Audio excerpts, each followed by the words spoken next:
দেখ বোন, এত বড় মেয়ের মা দেখে বোঝাই যায় না কি সুন্দর নিজেকে মেনটেন করে রেখেছে। এরকম মাই ভালো লাগে বল। সত্যি তো আমার যে কি অবস্থা, আমি আবার আগের মতন হয়ে যাব। আমি নিজেকে নিজে চেঞ্জ করবই। কি রে বল, এবার আমাকে কেমন লাগছে? ও দাঁড়া দাঁড়া, দেখ তো এবার লাগছে নাকি অল্প বয়সী মা।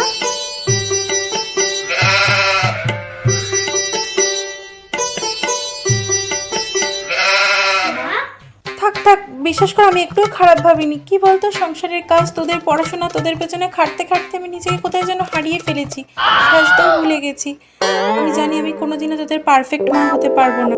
মা, কে বলেছে তুমি পারফেক্ট না? তুমি পারফেক্ট না হলে কিভাবে আমরা পারফেক্ট হব? তুমি আমাদের কাছে এই পৃথিবীর সব থেকে সেরা মা।